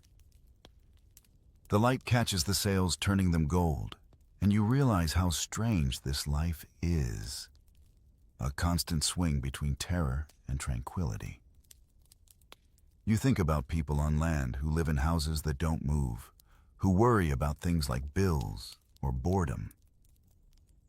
They'd never understand what this feels like, the exhaustion that tastes like victory. When the bosun's voice finally cracks the peace again, calling for another shift, you stand without complaint. The storm may have passed, but the ship never rests. There's always another rope to tighten, another sail to patch, another reminder that the ocean doesn't care about comfort. But as you walk across the deck, the board steady beneath your boots, you realize something quietly profound. Neither do you. The wind has calmed, but the tension lingers like a ghost in the rigging. You can feel it in the way the men move quieter now. Careful, the adrenaline slowly wearing off. Out here, authority doesn't just give orders. It breathes down your neck, watches your hands, and sometimes decides your fate before breakfast. The captain's voice cuts through the air like a drawn blade. All hands aft. Within minutes, the crew lines up on deck, boots thudding back, straight faces blank. You know what's coming. It's inspection time, one of those rituals that reminds everyone who really owns their skin. The captain strides down the line, boots polished to a mirror coat crisp despite the humidity.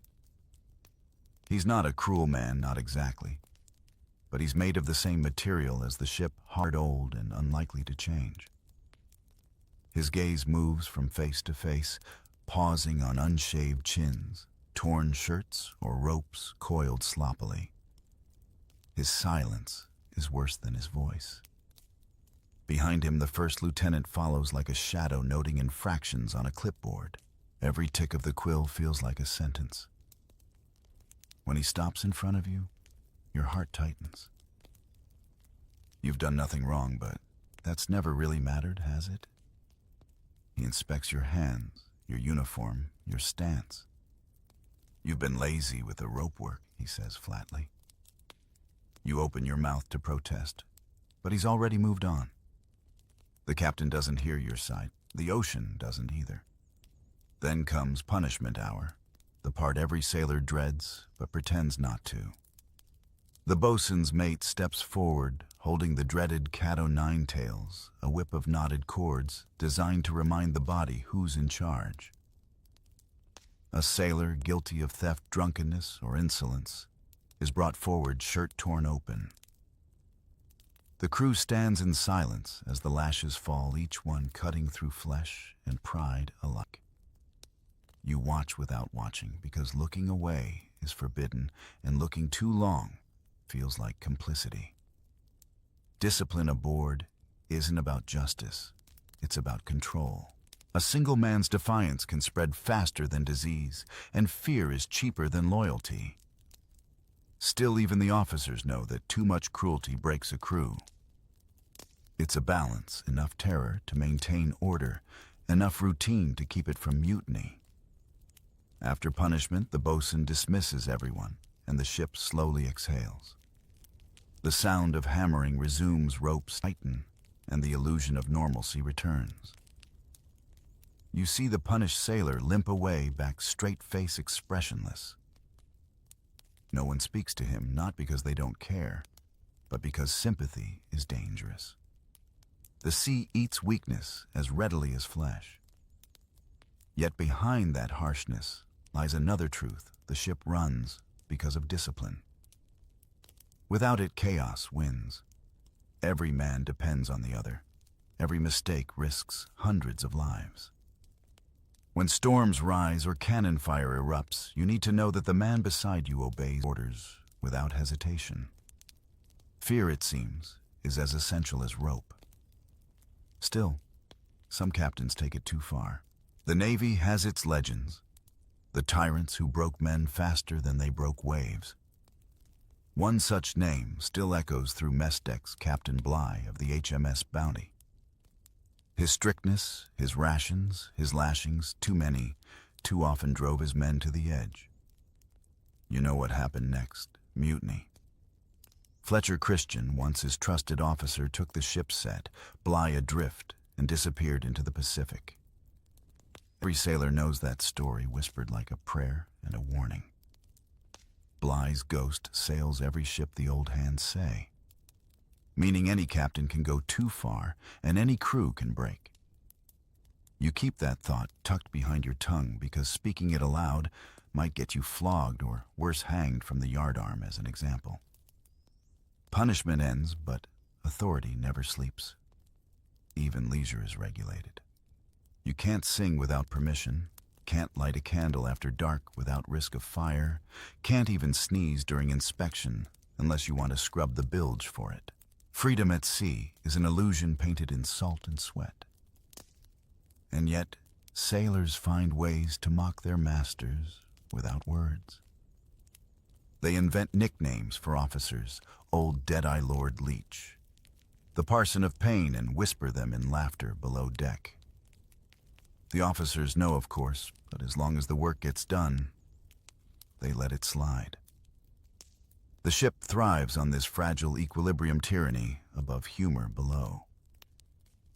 The captain's power is absolute, but his isolation is too. You can see it in his face when he stands alone on the quarterdeck, staring at the horizon like it owes him an apology. Even he can't fight the sea. He can only pretend to. The ship might obey him, but the ocean doesn't listen. Afternoon brings another inspection, this time of equipment. The cannons gleam their brass, polished daily by hands that will never fire them in anger. You run your rag over the cold metal, watching your reflection ripple in its curve. Around you, the crew moves silently, the memory of morning's punishment still thick in the air. The rhythm of obedience returns. As dusk approaches, the light turns soft and forgiving. You watch the captain again now, just a silhouette against the sunset. For a moment, he doesn't look like a tyrant at all. Just a man trapped on between his own pride and the sea's indifference. You wonder if that's what power always feels like: loneliness disguised as command. The bell rings once more. Another watch begins, another chance to earn your keep and avoid the whip. You rise, your hands aching but steady. The ocean stretches infinite and calm, hiding its cruelty beneath beauty. Somewhere in that vastness, mutinies and punishments both seem equally small. And as night creeps over the sails, you realize that aboard this ship order isn't just survival, it's theater. Everyone plays their part, hoping the sea doesn't call for an encore. The sun sinks, and with it the mood shifts. The deck cools, shadows stretch long, and the world above feels almost peaceful. But below deck, below that thin layer of order, the real life of the ship begins to stir. The sea may belong to the captain, but the nights below deck belong to the crew. You climb down the ladder into darkness that smells of smoke, sweat, and stale bread. The lower deck is a different universe, cramped, hot, and loud, full of bodies that never truly rest. Hammocks sway like cocoons in the half-light, the air thick with the sound of snoring. Coughing, murmured jokes, and the occasional argument muffled before it grows too bold. There's no privacy here, only the illusion of it. You hang your hammock between two beams and hope no one swings into you in their sleep. The ceiling is so low that even sitting upright risks cracking your skull.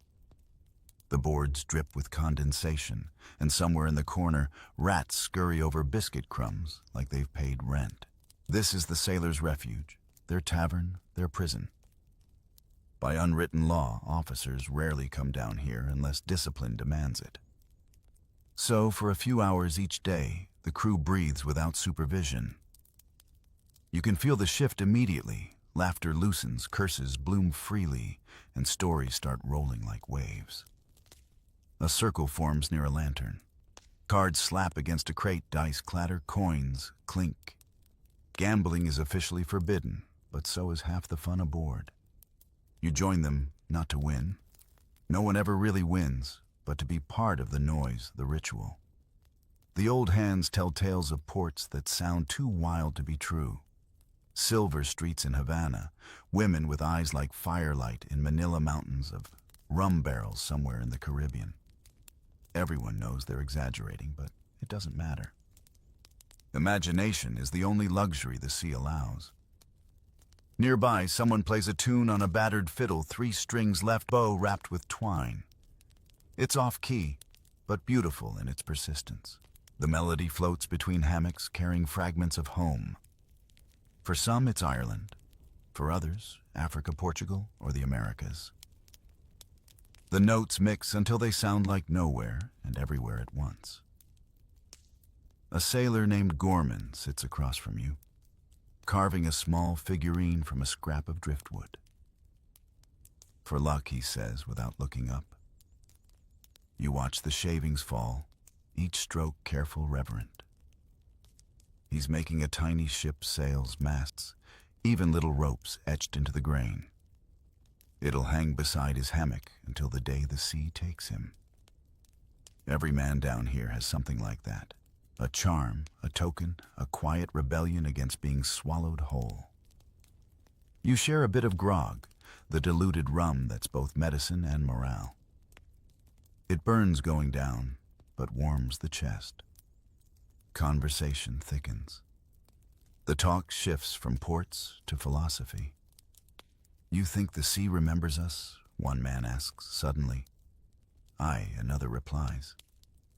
But she doesn't care. Laughter follows soft and weary. Not all nights are this easy. Sometimes tempers flare. Space is tight, patience tighter. 2 men argue over cards, a shove, a curse, and before you know it, fists are flying. The fight is short. It has to be.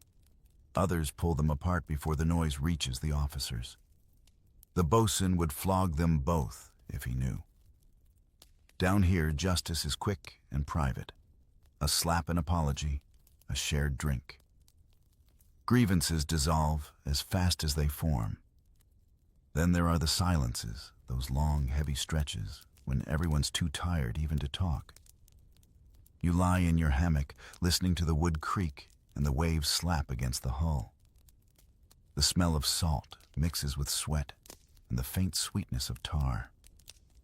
You think about land, about the faces you've almost forgotten, about how the sea erases memory until only the strongest pieces remain. A candle flickers near the galley, where a few men sit writing letters by its light. They'll never know if those words make it home. The ocean swallows mailbags as easily as men, but still they write. Hope, like mold, thrives in damp places. Sleep doesn't come easily. The ship groans with every wave, and the air feels too alive with movement. Somewhere above, the watch bell rings faint but clear. You imagine the deckhands under the stars, whined, biting their faces, eyes scanning the dark horizon. The sea looks calm from here, but you know how quickly that can change. A rat scampers across your foot, and you swat at it half-heartedly. It's not even worth the effort. You've made peace with the pests. They're sailors, too, in their own way. The man in the hammock beside you hums something low and mournful. It's not a shanty. It's too quiet for that. It's a song for himself, maybe for someone he lost. The tune sinks into the boards the same way stories do, becoming part of the ship. As you close your eyes, you realize the strangest thing. Despite the filth, the smell, the endless noise, there's comfort here. The lower deck is chaos, but it's familiar chaos. It's the one place aboard where you can laugh without rank curse, without fear exist, without permission. The ship rocks you like a cradle and a coffin at once. You feel yourself drifting, not quite asleep, not quite awake, the hum of the sea merging with the breath of 200 men. And somewhere in the dark, a voice mutters a prayer, not to God, but to the ship itself. Because down here, she's the only one listening. When the storm hits, there's no time for prayer, only instinct, and the knowledge that the sea doesn't bargain. You wake to shouting. The air itself feels wrong, thick electric vibrating with tension. Boots pound the deck overhead, the bosun's whistle shrieks, and before you can even rub your eyes, a wave crashes against the hull hard enough to make the timbers groan. Men scramble from hammocks half-dressed, grabbing whatever they can before the next blow. You're already soaked by the time you reach the ladder. Above deck, the world has gone mad. Wind howls like a living creature, ripping words out of mouths. Rain lashes sideways, blinding and cold, turning the deck into a river of salt. You can't tell where the sea ends and the sky begins. Both are the same bruised gray. The ship tilts violently, wood screaming under strain. The masts sway like thin trees in a gale, each movement a gamble with gravity. Reef the topsails, someone bellows. You grab the rigging before the next roll throws you off balance and start climbing. Every rung is slick, every rope alive with motion. Salt water hits your face so hard it stings. The ship pitches, and for one sickening moment, your feet leave the rigging entirely. You hang by your hands, lungs burning, praying the rope holds. Men shout below, voices swallowed by the storm.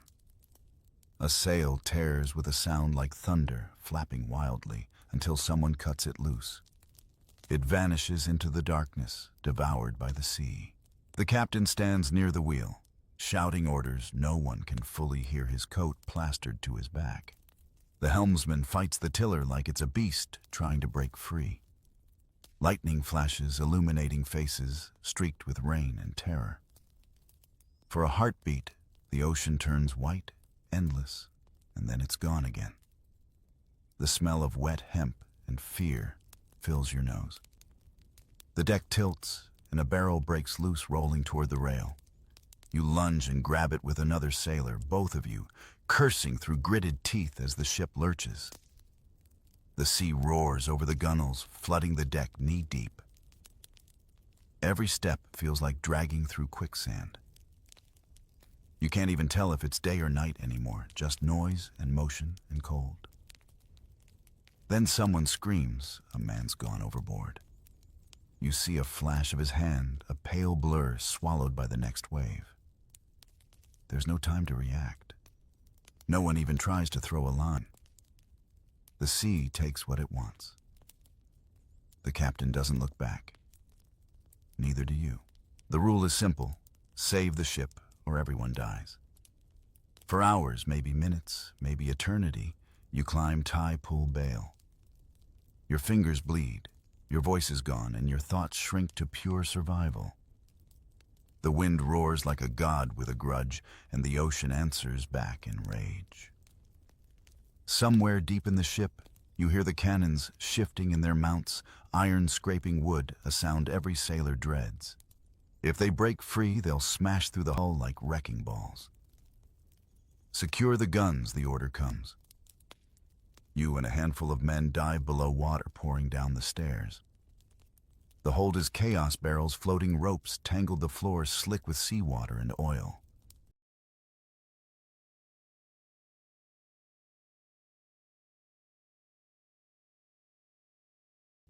You slam wedges into place, tie knots until your hands ache, praying everyone holds. It's like trying to tame thunder with thread. When you finally crawl back to the main deck, the storm has changed character. The wind no longer screams, it growls. The rain eases to sheets instead of spears. The waves still tower, but the rhythm is slower, heavier, almost tired. You can feel the ship start to breathe again, still shuddering, still bleeding, but alive. Men collapse where they stand, faces pale and eyes hollow. The boatswain moves among them, checking for the living and the lost. 2 are missing. No one speaks their names. The dead at sea get no graves, no stones, only a line in the logbook and a splash that swallows the sound. Lightning flickers one last time, distant now. The captain's voice, hoarse but steady, cuts through the rain. Well done, lads. It's the closest thing to affection you'll ever hear from him. The words settle like warmth against the cold. You look around and realize everyone's still here, breathing, moving, existing. That's victory enough. When dawn finally comes, the sky looks fragile, thin light over a bruised horizon. The sea is calm again, as if nothing happened. The deck is littered with wreckage, torn rope, shattered barrels, and the twisted remnants of a sail. The smell of salt and survival clings to everything. The crew starts to clean in silence. The work feels holy somehow, like patching the body of a wounded friend. You tie knots, scrub planks, and listen to the soft rhythm of waves tapping the hull. No one mentions the lost men, but everyone's eyes linger on the empty spaces they left behind. After storms like this, laughter takes time to return. For now, there's only exhaustion, the deep, heavy kind that reaches the bones. You sit on the rail, watching sunlight sparkle off calm water, and think about how strange the sea is, violent one moment, gentle the next, and utterly indifferent either way. You've survived, but you can't shake the feeling that it was luck more than skill. The ocean gives no explanations. It just moves on as it always has. And as you lean back, eyes half closed, the same thought passes through every sailor's mind. Someday it won't spare you, but not today. By the time the storm's memory fades, the ship smells of drying wood and cooked meat again. Salt still clings to your clothes, but the sea has turned kind blue and shimmering, as if apologizing for its tantrum. Land is a mirage for months. And then one morning, it's suddenly real, and nothing on earth smells as wild or as dangerous as shore leave. The lookout's cry cuts through the haze, land ho. The words ripple through the crew like lightning. Every man who can moves toward the rail, squinting into the sun, until yes, there it is. a faint smudge of green and brown breaking the horizon. The promise of dry ground, fresh food, and anything that isn't salted or boiled. It's an island, one of hundreds scattered across the trade winds, maybe the Caribbean, maybe the East Indies. You don't even care which. To sailors' land means a few blessed days when the ship stops moving, and the rules relax just enough to let you breathe. As the anchor drops, the sound reverberates through your bones. The sails come down, the ship sighs, and the sea calms around it like a tamed beast. The air smells different now. Spices earth smoke from unseen fires. For the first time in months, you hear birds that aren't gulls. The sound feels almost unreal.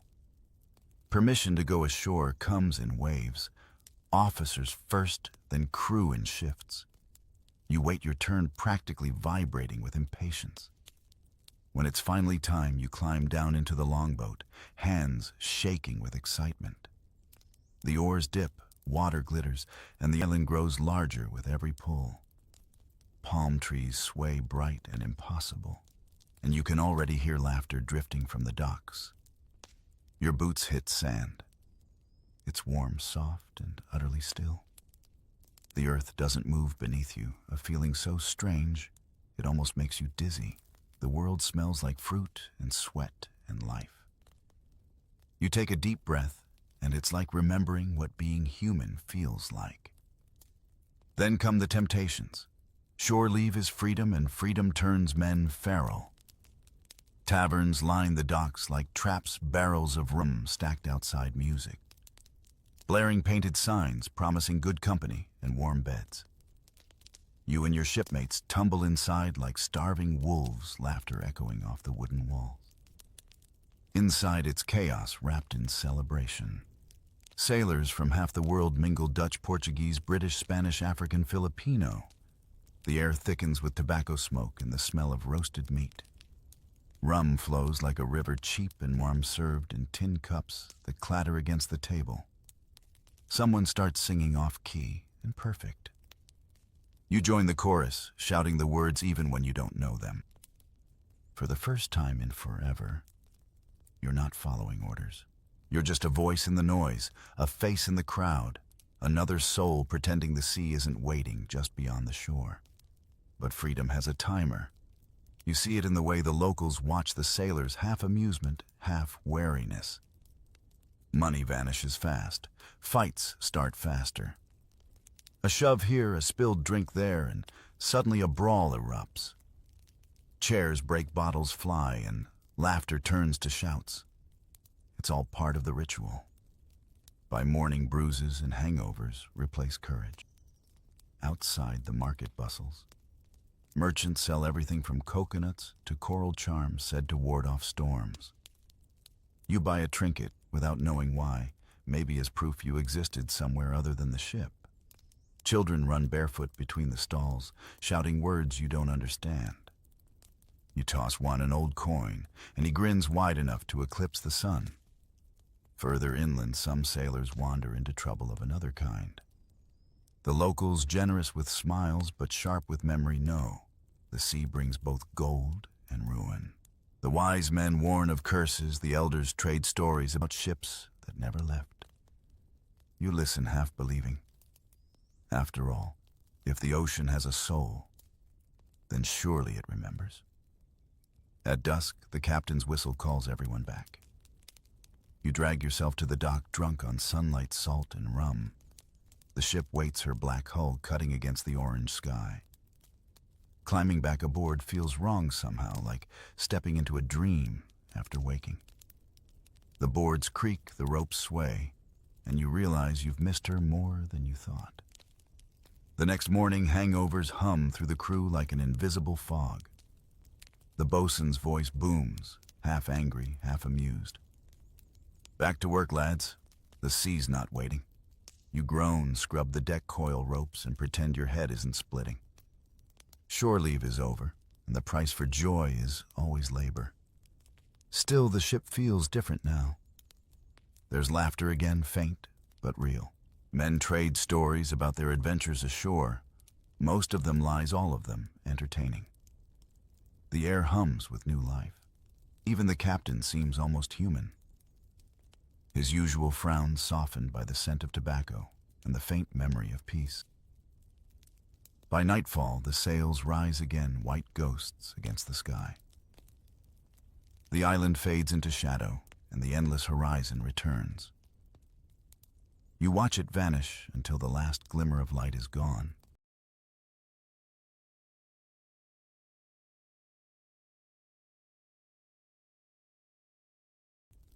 Then turn back to your post. The sea has reclaimed you, same as always. But this time, you carry a little of the island with you, a smell, a sound, a heartbeat that isn't made of waves. It's enough to make the next few weeks bearable. Enough to remind you that even sailors drifting between worlds still belong somewhere, even if it's only for a night. The calm doesn't last. It never does. Every sailor knows that the sea can break your bones, but it's the sickness that breaks your spirit. It starts small, just a cough in the dark. A man sweating through his hammock, muttering that it's nothing. Then another. By dawn, the lower deck smells of sickness, sour, heavy, unmistakable. The surgeon's mate is called carrying a lantern and a face already resigned. He knows what's coming. Everyone does. The ship's surgeon isn't a doctor in the modern sense. He's more like a cross between a butcher and a priest. His tools are simple saw knife, needle, rum, and his knowledge half superstition, half experience. He keeps his surgery in a cramped corner of the orlop deck where the light is bad and the air worse. The smell of salt and blood never quite leaves. You watch as a man with a festering leg is brought in. The surgeon unwraps the bandage, and the wound looks like something alive, pulsing and gray. Infection, they call it, what you'd call death in slow motion. The surgeon sighs, wipes his blade, and begins to work. There's no anesthesia, only a bottle of rum and something to bite down on. The screams that follow cut through every layer of wood. You close your eyes, but you can't block the sound. When it's over, the leg's gone. The man breathes shallowly, pale as parchment.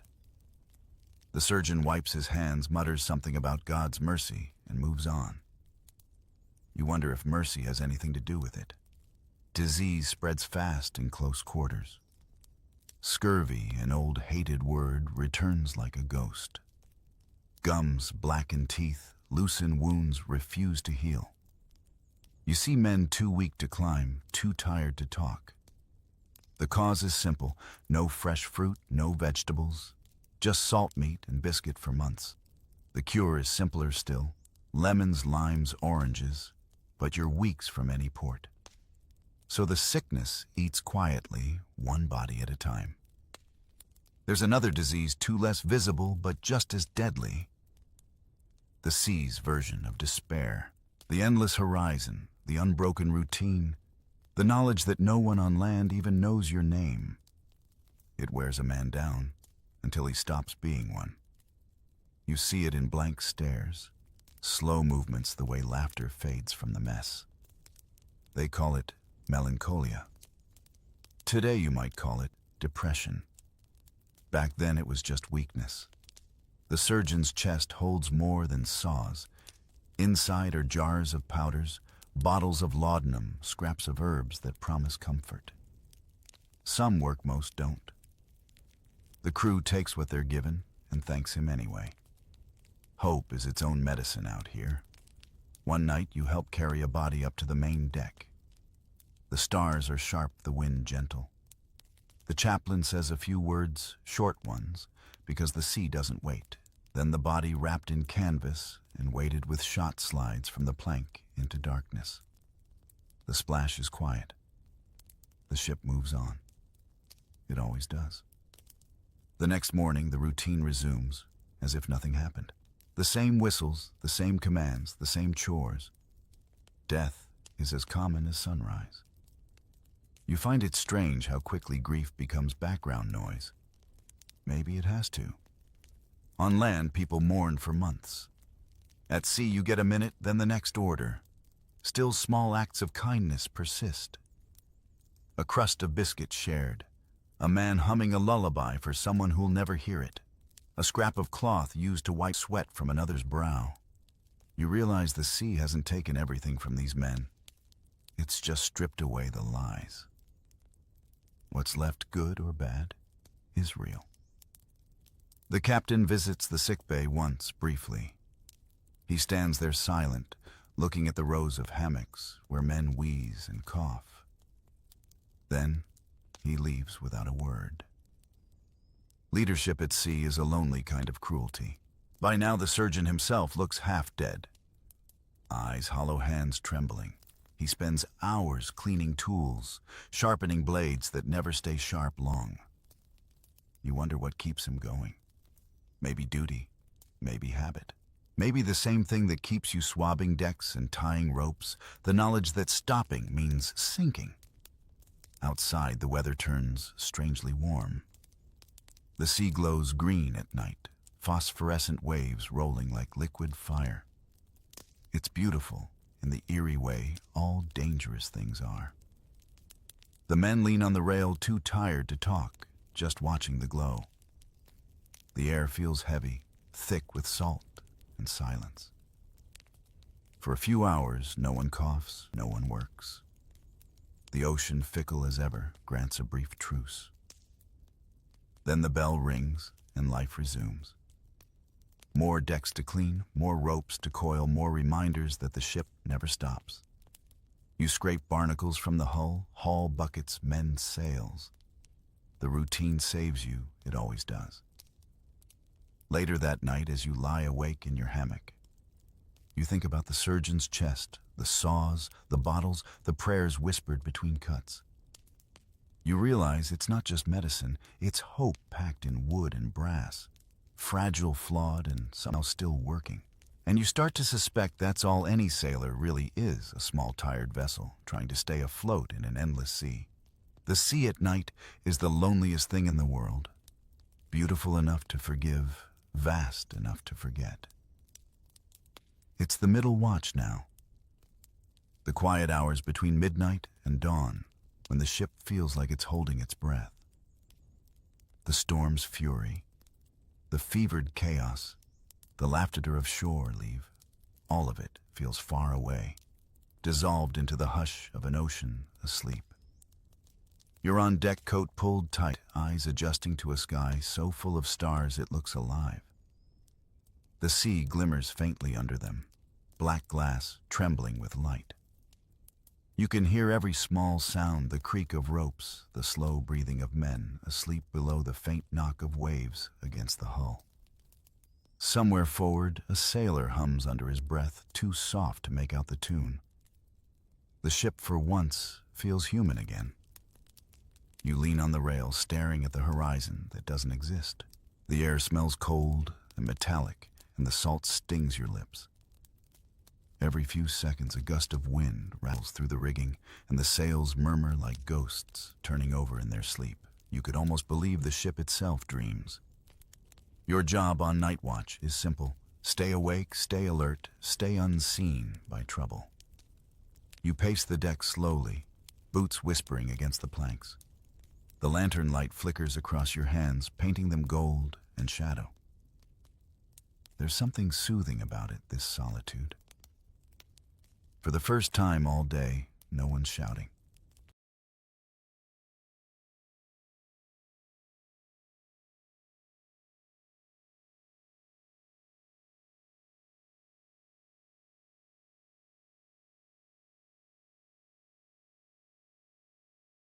The ship just breathes.